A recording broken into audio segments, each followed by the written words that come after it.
O bendito ponto e vírgula. Eu fiz um vídeo falando do se quer e perguntei: você já teve dúvida no se quer, se é junto ou é separado? Aí o Barreto colocou para mim: felizmente mesmo, nunca tive problema com se quer, mas tive e ainda tenho problemas com o uso do ponto e vírgula. Você poderia explicar isso? Claro que sim, Barreto. Não é só você. Então, hoje, você que também tem problema com ponto e vírgula, vai aprender. Fica comigo até o final desse vídeo. E detalhe, depois de um ponto e vírgula, nunca você vai usar letra maiúscula, lógico, só se for para nome próprio, né? Mas você não usa, é letra minúscula depois de um ponto e vírgula, tudo bem? Agora vamos aos exemplos e às explicações. O ponto e vírgula, ele não é só uma pausa maior, né? Porque fala, uma pausa maior, mas como assim? O que é pausa maior? Porque a vírgula você entende até como uma pausa, porque a gente sabe que não é só isso também. O ponto e vírgula, ele vai servir no mesmo campo semântico, ou seja, você vai falar uma segunda oração que tenha a mesma relação de sentido com a primeira. Mas não é um ponto, porque o ponto é quando você já terminou de falar aquele assunto.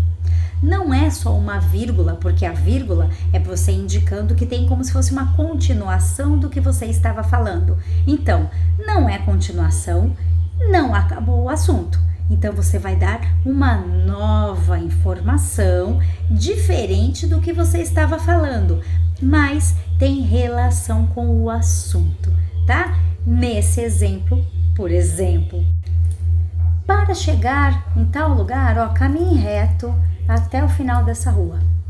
Acabei essa primeira informação. Mas eu quero falar a continuação?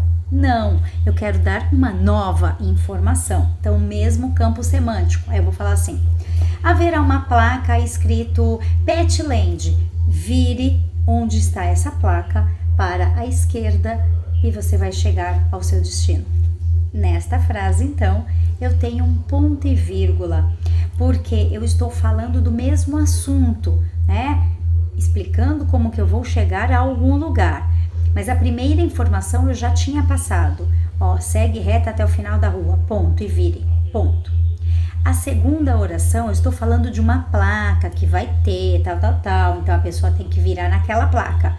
Então, é uma segunda informação que não tem relação sintática com a primeira, mas tem o mesmo assunto, tem o mesmo campo semântico. Por isso que é um ponto e vírgula e não uma vírgula, muito menos um ponto, ok? Vamos ao segundo exemplo.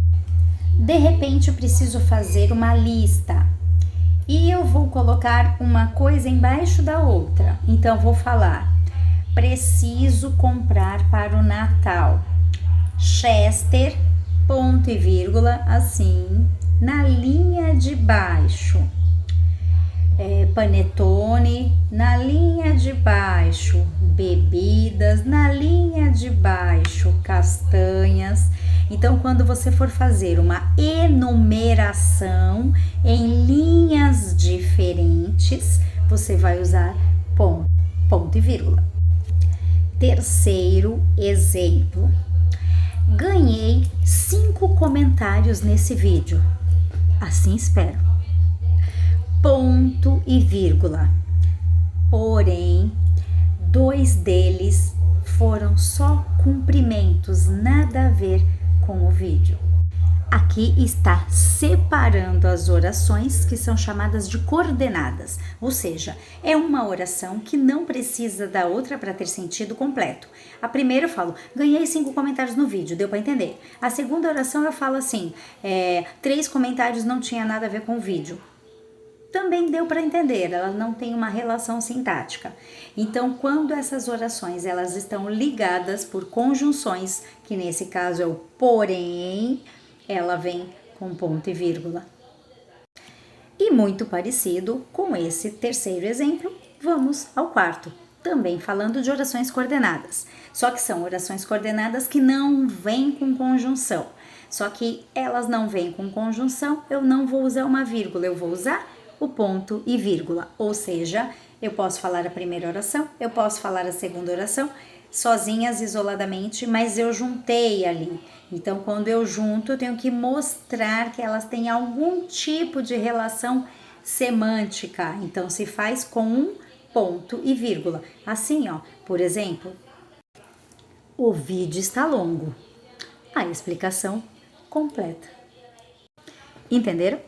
Então, eu tenho duas orações que não estão ligadas por conjunção, mas elas têm uma relação. Então, para demonstrar isso, foi usado o ponto e vírgula. Tá bom? Então, agora eu quero saber de vocês. Vocês sabiam usar o ponto e vírgula? Coloca um exemplo com ponto e vírgula aí para mim. Quero ver se vocês entenderam. Será que a minha explicação foi boa? Vamos ver, né?